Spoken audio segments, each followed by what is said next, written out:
share nyo na ngayon, click share, and then, of course, share to your friends at ang ating mga sundalo at mga pulis na nakikinig. Alam kong nakikinig kayo. Saan nyo na. At yung mga mainstream media na nakaabang sa akin, hello sa inyo. Ganito po dapat ang sumuyod ng mga dokumento. Mainstream media. Hindi ba? Alam niyo naman tayo, dapat nandun lamang tayo sa tama. Ang tama ay dapat ay ito ay hindi nakabase sa projection ng inyong galit. Okay? Dahil ay nakasalalay dito ay soberenya ng bansa. Pilipino po ang sinuko ninyo sa banyaga. Gusto ko lang ipaalala sa inyo na ang sinuko nyo sa mga banyaga ay Pilipino. Okay? Sinuko nyo, ibinigay ninyo sa banyaga. Kakaiba ito. Ngayon, kung nagtataka kayo kung bakit ang Wakanda ay nagagalit, dahil ang mga Mindanaoans po, ito po ay matagal po itong naging independent. Hindi ba? Tama ako, Wakanda. Matagal naging independent yung Mindanao. Yung mga taga-Sulu, Maguindanao. Okay? At alam nila kung paano ibigay sa banyaga. Alam yan ng mga taga-Mindanao. Dahil yung mga taga-Mindanao, ibinigay sila sa mga banyaga. Tama? Oh. Basahin yung history. Kaya yung taga-Wakanda, alam nyo, hindi nyo yan magugoyo, yung mga taga-Mindanao. Hindi ba? Kaya, Wakanda forever. Wakanda forever tayo. Lalo na si, Black Panther. Inaapi nila si Black Panther. Wakanda forever. Okay, ano na tayo? Ang ipipresenta ko po sa inyo ngayon ay ang tinatawag na information on the surrender and transfer. Ito yung pinifill upan sa ICC pag may sinurrender na. So, pinifill upan ito ng, sino ba nag-fill up dito? Pinifill upan ito ng, sino ba signatory? Ito ay pinifill upan ng ICC representatives. Tapos, meron pang signature ito ng representative ng Philippines at ang representative ng Philippines nito ay ang ambassador natin. Ang ambassador natin sa Netherlands. Okay, ambassador natin sa Netherlands. Kaya hindi nyo na kami maluloko. Hindi na kami magpapaloko dahil ano ba? Ilang beses tayo binudol. Paulit-ulit na lang. Ano ba tayo? Meron ba tayong battered wife syndrome? I-recap lang natin ang nangyari. Naalala nyo na nung diniscuss ko ang Article 59. Hindi ba? Ako muna nag-discuss niya, wag na kayong magloko-lokohan dyan. Mainstream media, yung mga expert na ini-interview. Ako ang unang nag-discuss. Pumutok ang nag-viral ang video ko. 1 million in a day. Can you imagine? 1 million in a day. So, naloka kayo. Ngayon, kung ano-ano na ang pinagsasabi nila, dahil nga, paano mo nga naman mapipigilan? Tama ako. I am 100% correct. Ngayon, etong si Claire Castro, pagkatapos nun, may sinabi siya. Sinabi niya, former President Rodrigo Duterte will have to face a local court in the Netherlands before being brought to the International Criminal Court. Bakit daw siya dadalhin sa harapan ng korte ng Netherlands? Dahil daw, yun daw korte ng Netherlands ang mag-a-assess kung tama daw ang pagka-aresto dyan sa Pilipinas. Ano na, Ating Claire, ganun ba nangyari? Ito namang GMA News, asan na? Ba't hindi yung sabihin fake news si Claire? Ayaw nyo masabi. Bakit? Nasa payroll? Alam namin ang kalakaran yung media, no? Pigilan nyo kami. Okay, X, hindi na nangyari. So, si Ating Claire, hindi niya na malaman kung paano ayusin ang mga buhol-buhol ba? Kung ano pinagsasabi ngayon. Ating Claire, kung nagsasabi ka ng totoo, hindi mo na kailangan magpabalit-balit ng utak. Ito naman si Ating Claire. Tapos, hindi na sila magkanda-ugaga. Okay, dahil hindi na nila mas malusutan yung sinabi ko. Ito namang si Guaping, si Asik Nico Clavano, na spokesperson ng Department of Justice, sabi nila, biglang sila lang naging competent judicial authority sa Pilipinas. Hindi ba? Di ba parang, natulog lang kami, kayo na yung competent judicial authority? Parang, and this is an admission of usurpation of authority. Spokesperson ka eh. Tapos ang nag-post pa nito, Philippine Information Agency, ibig sabihin state state-controlled press. So, hindi ito fake news. Sinabi mo yun, an admission of usurpation of authority. So, in normal situations, usurpation of authority ito. Dapat nangagalit dito ang korte. No? This is a violation of the Constitution.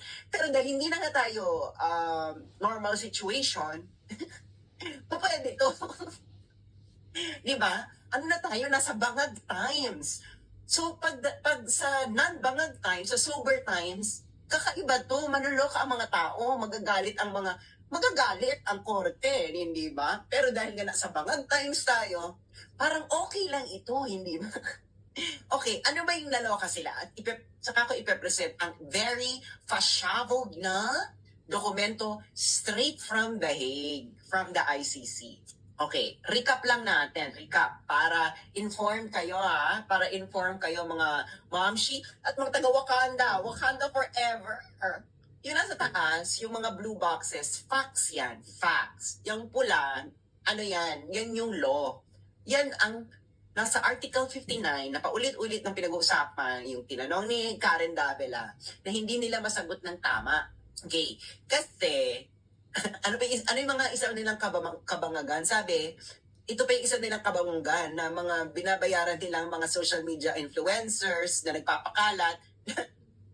Wala namang alam. Alam mo na ba, jukebox o nung ihulog mo siya ang kanta. Sabi nila, hindi na raw ito nag-a-apply itong Article 59 dahil hindi na raw tayo miyembro ng ICC. Yan ang sabi nila. Sabi ko naman, hindi ka na miyembro ng ICC, bakit mo inaresto? Pwede ba yun yung warrant applicable? Pero yung serving ng warrant, ayon dun sa batas ng nagbigay ng warrant, hindi na applicable. Ano ba to? You cannot choose things based on your feelings. Okay, ito ang procedure. Tanongin ito sa mga lawyer na kakilala nyo. Ang procedural justice po, largely, check yan. Pag may isa ka dyan hindi na-check, ay, lagot ka. Mayroong deficiency sa procedural justice. Okay? Okay? Parang checklist lang yan. Para ka lang nagsha-shopping yan. O, nagawa ba to? Check. Ito ba nagawa ito? Check.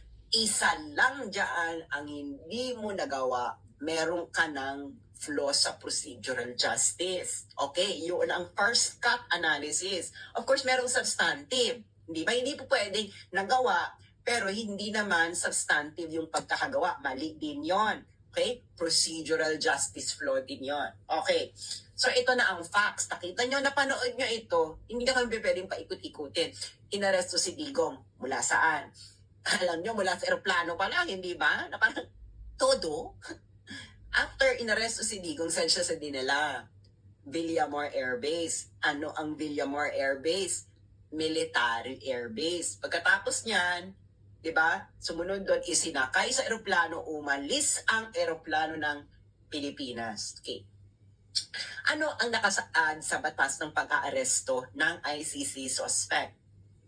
Article 59, first paragraph, arrest the accused. Check. Diba? Ganun naman ang procedural. Arrest the accused. Did they do it? Check. Article 59.2, paragraph 2, iharap ang akusado sa competent judicial authority ng custodial state. Sino yung custodial state? Yung umaresto. Ginawa ba nila? X. Again, ginawa ba nila? X. Anong sinabi ko? Kahit isa lang na step sa procedural justice ang hindi mo nagawa, may flaw na yan sa procedural justice. Alam ng mga abogado yan. Okay, next. Next step, ang competent judicial authority susuriin ang warrant, process, kung nirespeto ba ang karapatan ng accused. Hindi mo nga hinarap. Kung hindi mo hinarap, malamang yung susunod na step, X. So, X. Strike 2 na. Pagkatapos nun, yung akusado, sa Pilipinas pa lang, sa harapan ng competent judicial authority, pwede siyang humiling ng interim release. Doon pa lang sa Pilipinas. Hindi nagawa ba ni Digong, pinagawa ba ni Digong? Hindi nga, kasi nga hindi nyo nga hinarap sa competent judicial authority. So, X. So, sa lahat ng steps na ito, dalawa lang ang nasunod nyo. Yung step 1, hindi ko na ibibigay yung lahat ng step dito. Yung step 1, yung arrest the accused, saka yung pinakahuling step, sa napakakabang steps, yun yung surrender na sa ICC. So yung middle lang mga steps, hindi nyo nagawa. step 1 lang, sa step 7. Ano ba to? Parang kay fast forward. Ano to? Fast forward nyo. Quantum leap. Hindi ba? Bigla ng teleportation. Ay, wala na step 2, 3, 4, 5, 6. Step 7 kaga. Ngayon, ang ipipresent ako sa inyo ay isa na namang dokumento magpapatunay na tama ako. Clear. At ano, Guoping, pakita ko lang si Guoping para meron siyang si Guoping, na spokesperson ng DOJ, mapapatunay lang na tama ako. Mali kayo, sinungaling na naman kayo. Kayo naman sinungaling. Ito namang media, nagmamaang-maangan pa kung sino sinungaling. Huwag na kayong maangat. Alam na naman tao. Mga be, ang number of views ko, alam nyo, ang reach ko na mainstream media, hindi nyo na ito mapagtatakpan. Dahil gusto ko lang ipaalala sa mainstream media, as of this moment, alam nyo kung ilan na ang reach ko, mainstream media. 141,230,987. So kahit gaano pagtatakip nyo dyan, nakita na ito ng 140 million. Dahil yan ang reach ko na as of this moment. Ngayon pa lang itong buwan na ito. At ang most ng reach na yan, in this week alone. Okay.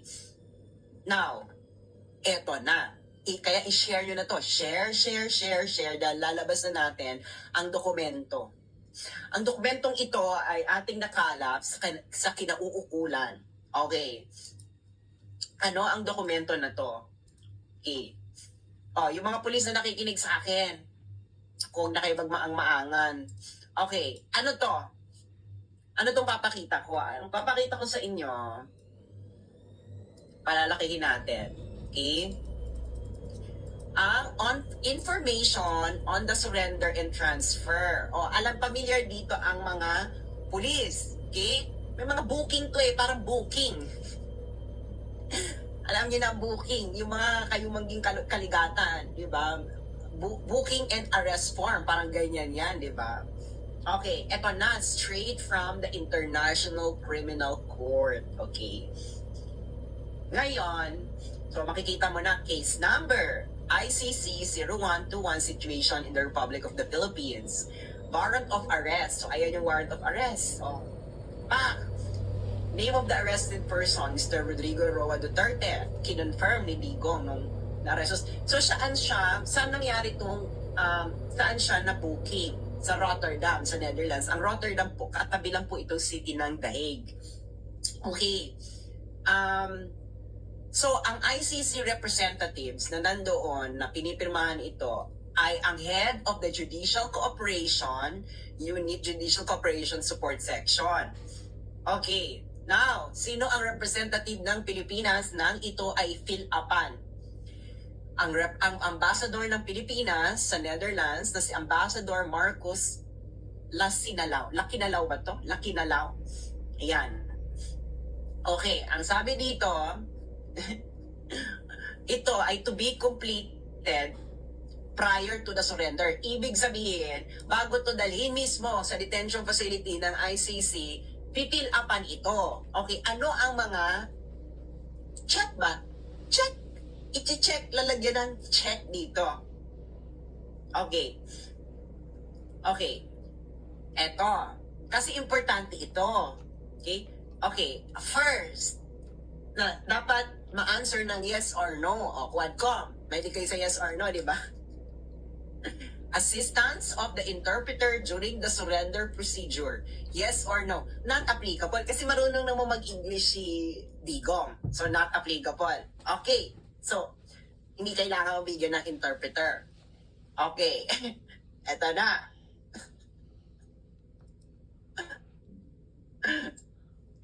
The date, time, and location of the appearance person before the competent National Judicial Authority. Required nga yan kasi, di ba? Sinabi ko na sa inyo, required yan sa batas nila. That is the next step after you arrest in the Philippines. Yung next step yan ni Torres, dapat dadalhin niya sa competent National Judicial Authority. Ano ang sinagot dito ng ICC? ng ICC at ng ambassador ng Pilipinas. ICC na ang sumagot nito. Do not know.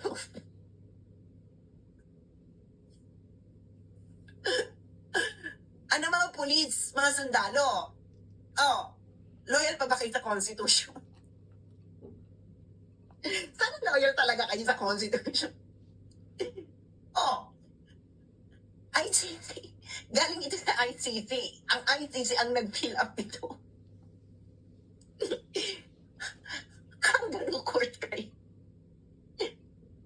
Kaya sinasabi ko sa inyo, yung ICC na yan, during this trial of Digong, feeling ng ICC, jackpot na sila. Hindi nila alam. Hindi nila alam. Yung kakutsaba nila,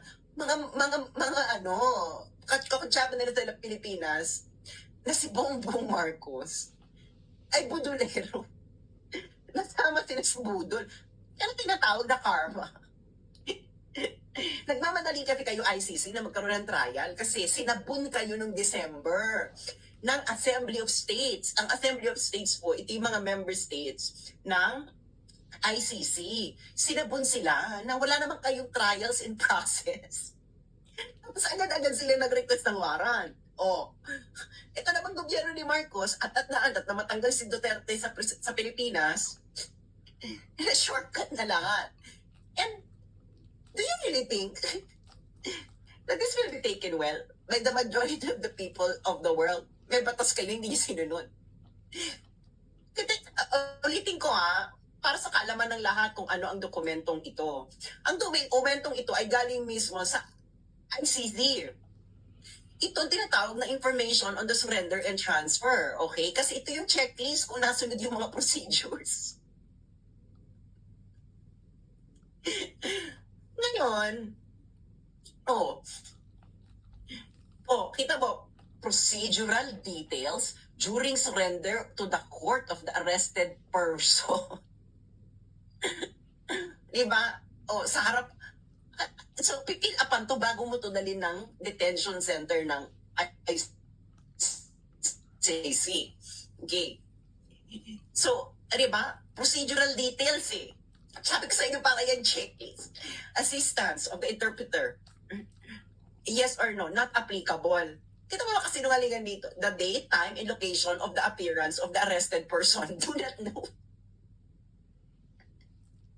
Hindi nila alam ang date, time, at location ng competent National Judicial Authority kung saan umappear si Digong. Pati yung ambassador. Nada. Wala silang alam. Mahirap kasing maglagay. Mabuti na lang itong ambassador natin sa Netherlands ay hindi gumawa ng kamalian, kundi perjury ka, day. Perjury ka, day, kung mag-invento ka dyan.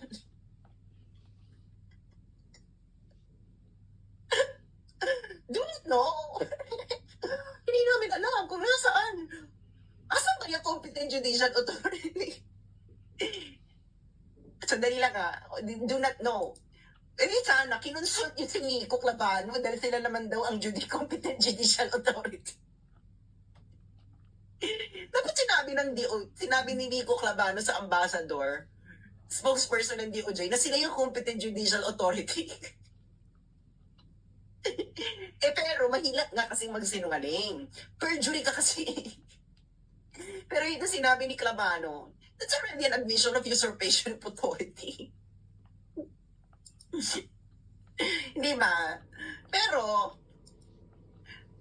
tagalin ka muna nating gwaping Pero ito, sa ICC document, the date, time, and location of the appearance of the arrested person before the competent National Judicial Authority do not know.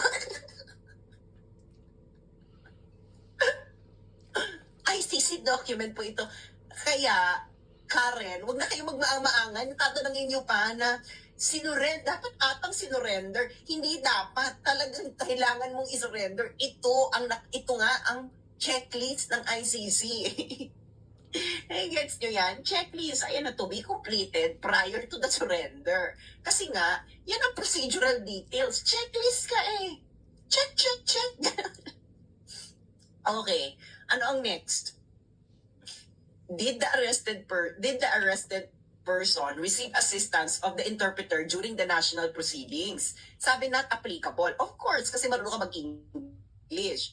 Tapos yung next question, did the arrested person receive legal assistance during national proceedings? Sino naglagay dito nang he received legal assistance during national proceedings? Paano magkakaroon ng national proceedings? Hindi nyo nga hinarap sa competent judicial authority yung tao. Kasinungalingan. Sinabi mo, hindi mo alam kung hinarap sa competent judicial authority, pero ang pinilapan, kung sino man nag-fill dito sa ICC, kayong UICC, you wrote, he received legal assistance during national proceedings. Yung national proceedings na nire-refer dito ng ICC, ay yung appearance before a competent national judicial authority in the Philippines. Hindi mo alam kung nangyari ito, pero alam mong binigyan ng legal assistance. Sabi nga mga Ilocano, kinananam.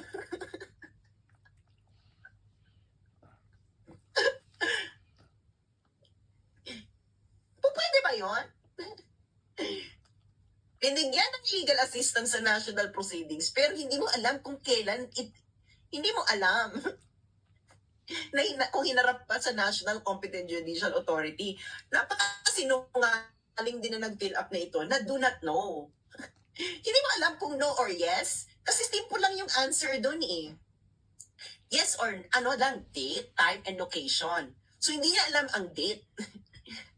Kung kailan nirap si Digong sa competent National Judicial Authority sa Pilipinas. Hindi rin niya alam ang time. Hindi rin niya alam ang location. Itong paghaharap sa competent National Judicial Authority, ito yung national proceeding. Pero, alam mo na binigyan siya ng legal assistance. Doon sa national proceedings. Hindi pwede yun. Naglulukuhan tayo. Nakagets nyo na. The International Criminal Court has to be shamed in the international community because you are working based on dubious information from the start. How will you confirm na binigay ng legal assistance during national proceedings? Yung national proceedings na sinasabi dito ay ito, yung paghaharap kay Digong sa competent National Judicial Authority. Hindi mo alam ang date, hindi mo alam ang time, hindi mo alam ang location ng competent National Judicial Authority kung saan hinarap si Digong, do not know. Tapos bigla ka magsasabi na nabigyan siya ng legal assistance during that national proceedings? Hala, oy, goy. Hala, oy, doy. Okay na nanam. Ng Ilocano, ito ang tinatawag na okay na nanam. Puksaan tayo nito. Okay? Tama ako, mga friends? Napakasimple, di ba? Hindi. Alam nyo, hindi natin, malalaman nyo kung pag pinaiikot-ikot ang utak nyo, paiba-iba. Walang direction. No flow. Okay? Parang si Claire Castro, kung ano-ano pinagsasabi. Claire, para kang taya sa Dr. Quack-Quack ngayon. Alam niyo yung larong Dr. Quack-Quack, di ba? Kung mga elitista kayo, malamang hindi niyo alam. Yung taya, di ba? Ang gagawin niya, iaantanggal niya yung buhol. Naalala niyo yun, yung mga hindi taya, ang gagawin nila, isusuot-suot nila yung mga sarili nila kung saan butas, ganyan. Tapos yung taya, ang gagawin niya, i-fix niya yung pagkakabulbol. Itong si Claire, para siyang taya, yung taya sa Dr. Quack-Quack. Ina-attempt ni Claire na i-fix ang pagkabuhol-buhol ng lahat. Pero remember, Claire Castro, alam to namin, nalagro kami ng Dr. Quack-Quack nung kabataan namin. Pag nagkamali ang taya sa Dr. Quack-Quack, sa pag-ayos ng buhol, may napipilayan. Kaya napaka-dangerous na laro yan, Dr. Kwakwak, di ba? Nung kabataan natin. Naalala niyo yan? Di ba?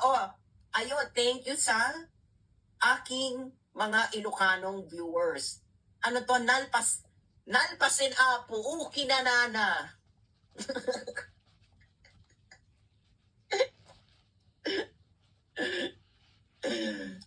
The date and time of location of the appearance of the arrested person before the competent national judicial authority do not know. Yan ang sagot ng ICC. Sa booking, sa procedural details ng pagkakaaresto kay Digong. Do not know. Hindi alam. Pero alam na may legal assistance. So, ano yung national proceedings? Inaresto mo lang. Doon ka lang nagtapos. Pero, hindi mo ginawa ito. Itong pinaka-importante Bakit yan ang pinaka-importante? Kasi, after tanungin kung binigyan ba ng interpreter si Digong sa Pilipinas, ang tanong na, anong oras ba yan? Anong oras ba yan? At araw?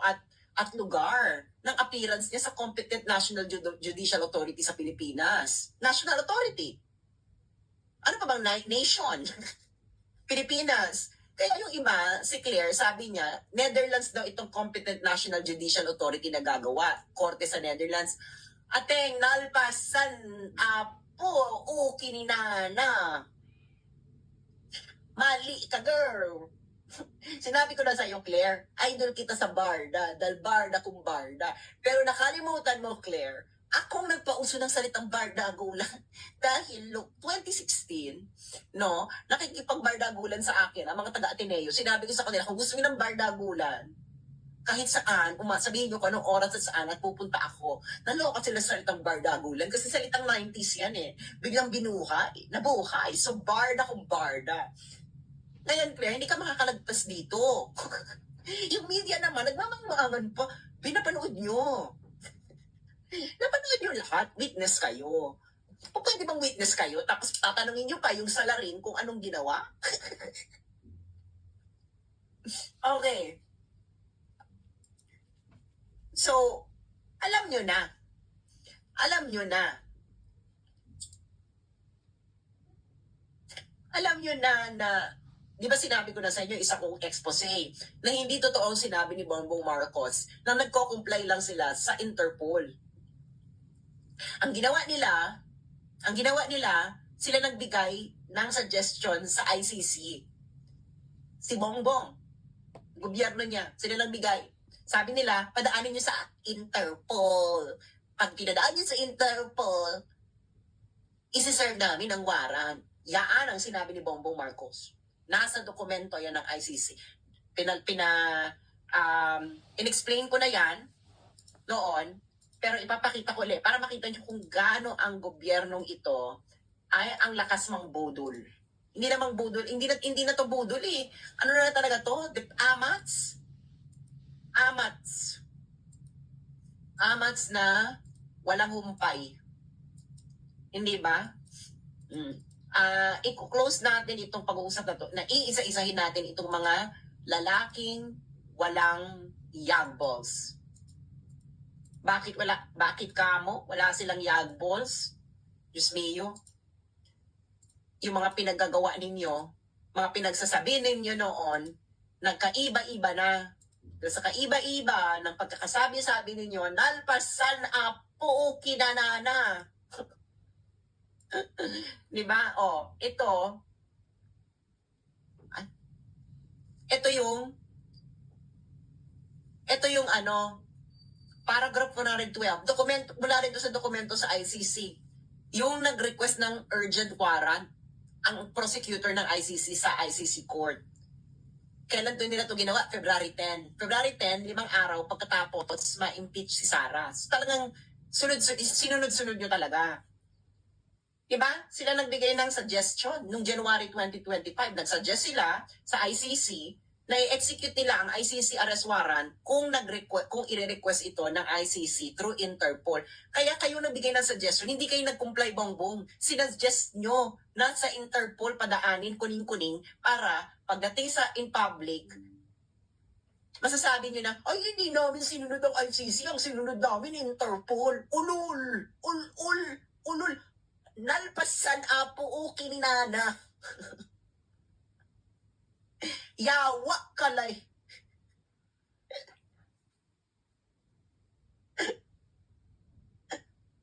Or sa Dutch,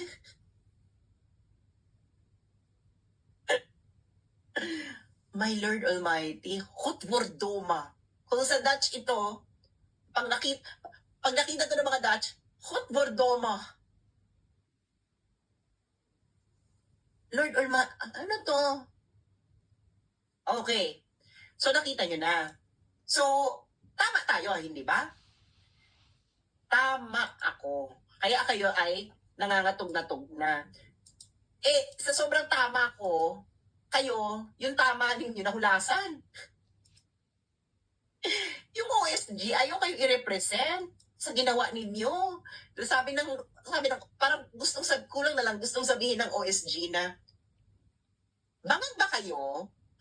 Sinabi na natin walang jurisdiction, tapos isusurrender. Hindi ba pwede yun?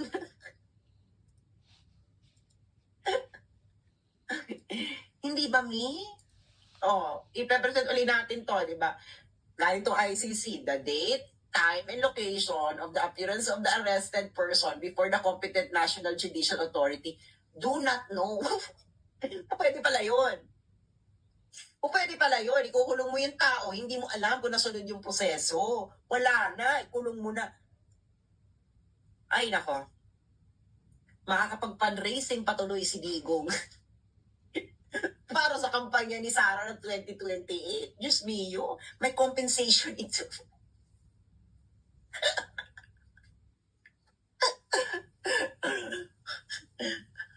Do not know? Totoo. Ayan o. Diba? Do not know. Ano na? May, hindi importante. Ayan no. Isa siya sa mahalagang katanungan. Isa siya sa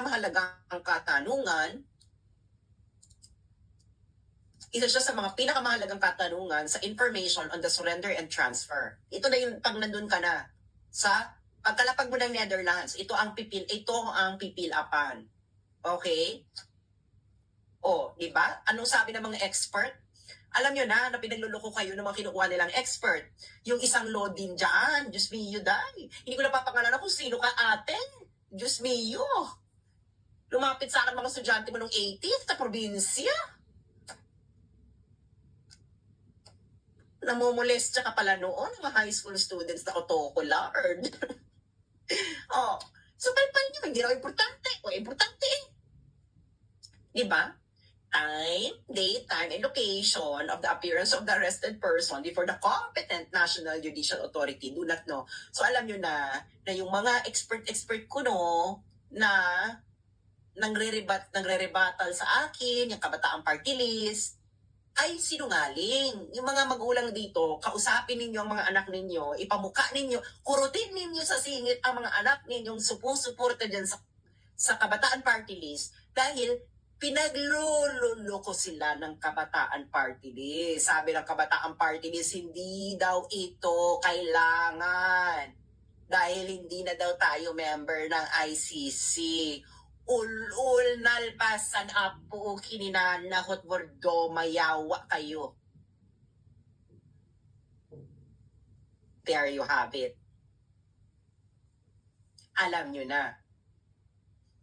Kaya kayo, kung hindi nyo pa ginagawa, lagyan nyo na ng green ribbon ang mga sasakyan ninyo. Green is the color of a new Philippines. Green. Tagsibol.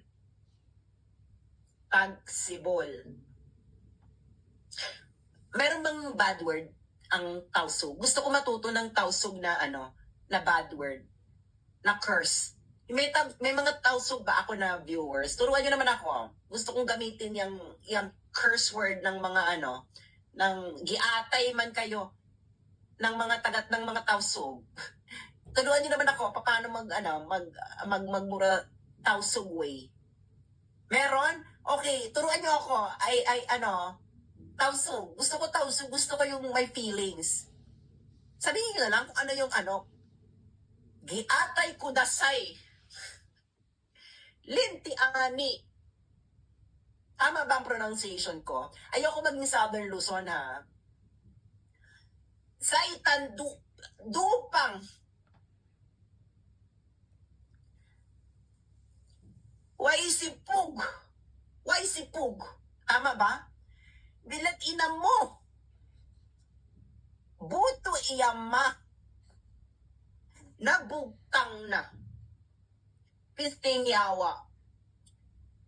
Baka naman pinagluloko niyo ko dito sa... Naku, baka magalit ang mga tao. Baka magmagalit ang ating mga kapatid na tao. Siguro yung tama yung tinuturo niyo sa akin, ha? Oh. Suhada. Mali. Hindi nila alam kung kailan sinurrender sa National Court si Digong. Importante yun, tinanong. Okay. Ngayon, dahil nga ito na ang panahon ng mga lalaking walang yagba, ito sa mga pinakawalang yagba. Okay? Disappointed. We are so disappointed with you. Dahil nga, nabudol mo din kami, Diyos ko Lord. Sana talaga pag kuwang ko Marcos budol. Ano to? Sino naman itong budol? Malaki rin budol. Okay?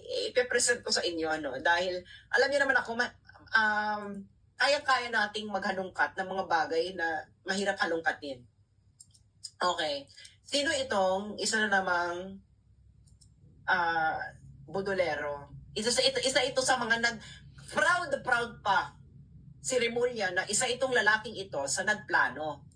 Okay? Nagplano kasama mastermind sa pag-surrender ng isang Pilipino sa isang banyaga.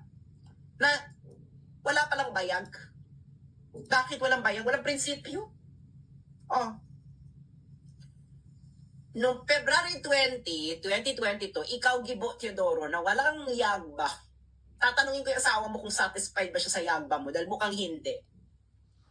董必格 BCP 覆蓋率比葡萄糖胺3倍高效，軟骨再生 ，passion 無限。 February 20, 2022, in-interview siya ng Philippine Star. Itong kuwang ko mga kuwang ko talaga kahit kailan mga traidor sa bayan. Alamin ninyo ang history ng mga kuwang ko nung panahon ng Kastila. Malalaman ninyo. At panahon ng colonization ng Amerikano, alam ninyo yan. Okay? Hindi na talaga magbabago kayo. Kung ano kayo nung panahon ng Kastila, panahon ng Amerikano, kahit nung panahon ng Hapon, hanggang ngayon ganun kayo sa mga Pilipino. Dahil hindi naman kayo tunay na Pilipino. Hindi kayo mga Indio. Kami ang mga Indio. Okay. Ngayon, tinanong siya dito. Sabi,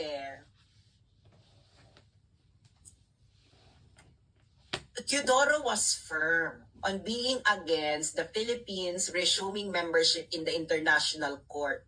Gibo. Sabi daw ni Gibo, no, I have always been against that on the record. On the record ka ngayon, Gibo. On the record ka rin ngayon, Gibo, na bakit mo nilunok yung prinsipyo mo? Wala kang yagba. Ikaw ngayon, national defense, wala kang prinsipyo. Pwede ba yan? Ewan sa mga sundalo, saka sa mga pulis. Ganyan ang leader ninyo, walang prinsipyo sa buwan. Yawa, ipisting yawa, mga burikat kaayo. I've always been against that. On the record, Gibo Teodoro said. Nung Department of National Defense daw siya under Gloria, we opposed it in the Department of National Defense. Ito ang malala. Itong malala, Gibo, pakibasa. Lahat ng nakikinig sa akin ngayon, pakibasa yung highlighted.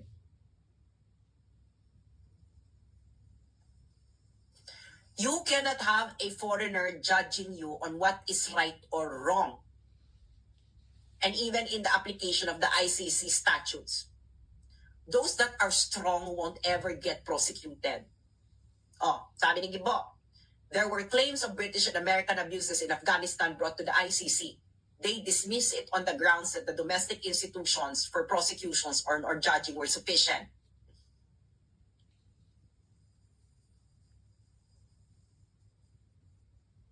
Ikaw, Gibo, nagsabi nito. 2022. Asa na yung bayag mo? Labas mo. Lakas ako sa loob mong manggera ng malaking bansang gusto mong awayin, halos gusto mo nang girahin yung China. Wala kang, itong mga pinagsasabi mo, hindi mo kayang panindigan. Sino maniniwala sa iyo na kaya mong lumaban ng gera na wala kang prinsipyo sa buhay? Tama? Diba? Tama ako? Alam mo yung mga kapatid nating Muslim, wala silang pakialam kahit hindi kayo pareho ng paniniwala, basta may prinsipyo ka sa buhay, paninindigan mo. Kaya, kayo, walang maniniwala sa inyong mga Pilipino dahil wala kayong prinsipyo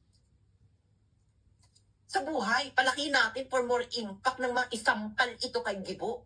Na malaman ito ng mga sundalo na yung DND chief, wala siyang prinsipyo sa buhay tungkol sa mga Pilipino. Bakit? Dahil isa yung kuwangko. Ang mga kuwangko, ganyan talagang mga ugali kahit noong panahon ng Kastila. Tanungin ninyo ang may alam sa history. Tanungin nyo kay Professor Vanny Biernas. Professor Vanny Biernas, pwede ilatag ang history ng mga kuwangko. Alam yan. Bakit itong panahon ng mga Amerikano, ganyan ang ugali ng mga kuwangko? Diba? Sinabi mo, Gibo, 2022, you cannot have a foreigner judging you on what is right or wrong. You were against. Against ka, sabi mo pa, on the record. O, on the record ka ngayon, ulul. O, naging miyembro ka lang ng gabinete ni Bongbong, nag-iba ka na ng ihip ng hangin, nakibangag ka na rin, nawalan ka na rin ng yamba. Ang linaw, oh. Ikaw nagsabi nito, Philippine Stamp pa nagbalita nito. You cannot have a foreigner judging you on what is right or wrong. And even in the application of the ICC statutes. Sinabi mo pa, tama ka pa, sinabi mo pa, mga Briton nga, mga Amerikano, hindi naman napoprosecute.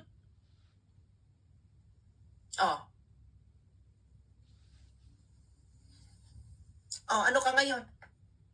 Wala kang ngagma. Sa tingin ninyo, mga Pilipino, kung gusto nyong sa ginawa nyong ito, isinorender nyo ang isang Pilipino sa isang banyaga, sa tingin ninyo, kung anong gusto ninyong gawin, kayong armed forces of the politicians, sa tingin ninyo, susuportahan kayo ng taong bayan, ulul, no way. Pinakita nyo na ang tunay na kulay ninyo, lalo na itong mga kuwangko, kung ano ang dugo ng mga ninuno mo, ng mga kuwangan ko noong panahon ng Kastila, ganun din kayo. Itanong ninyo sa mga historiador ng Pilipinas kung ano history ng mga kuwangko sa Pilipinas. Panahon ng Kastila, panahon ng Amerikano, panahon ng Hapon. Consistent. Nasa dugo na nila. Kasi tayong mga Indio, I'm a proud Indio. Tayong mga Indio, hindi ito po pwede. No? Mga Indio. Diba? Gibo, sabi ni Gibo, you cannot have a foreigner judging you on what is right or wrong. Ano na to? Pinakita nyo lang sa mga Pilipino na wala kayong prinsipyo sa buhay. Malilit ang mga yagba nyo. Hindi nyo kayang panindigan ang mga sinabi ninyo. Sino ngayon ang dapat itapon ng mga Pilipino sa history ng mga Pilipinas? Di kayo mga walang prinsipyo sa buhay? Kakahiya? Nakakahiya kayo? Akala ninyo, yung mga Pilipino, madedengoy ninyo, mabobola-bola ninyo, mapapaikot-ikot ninyo na para mga kulangot at kinuha ninyo sa mga ilong ninyo at gaganyan ninyo. Hindi. Ang ginawa ninyo ngayon, okay, hindi nyo pa alam ang magiging outcome na to. Sa tingin ninyo, ang magiging outcome na ito ay parang EDSA lang. Ulul, you will witness something. The Filipino people will witness something that it has never witnessed in its history. This is the right time for a complete overhaul of society. Sumobra na itong mga taga-Southern Europe. Kaya Wakanda forever. Wakanda forever.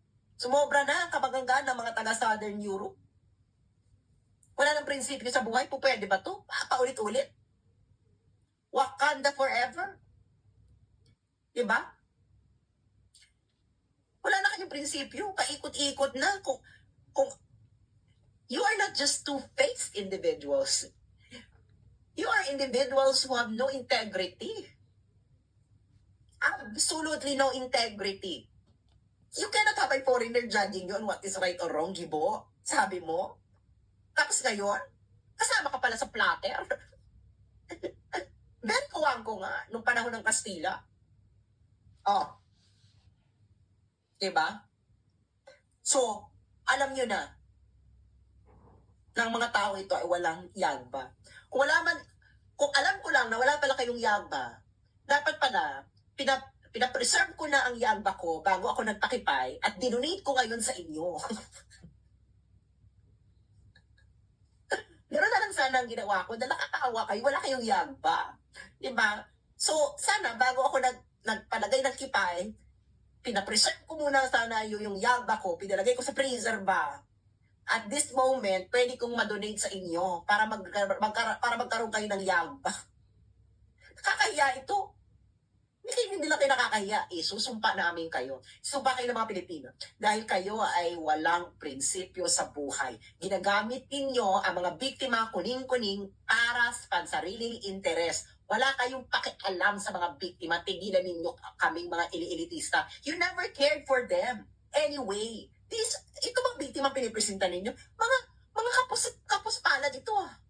O bakit sila naging kapos-palad? Sino ba may dahilan kung bakit yung mga kapos-palad? Hindi kayo. Mga pamilya ninyo, mga elitista sa Manila, na wala kayong ibang ginawa kundi mga kami lahat.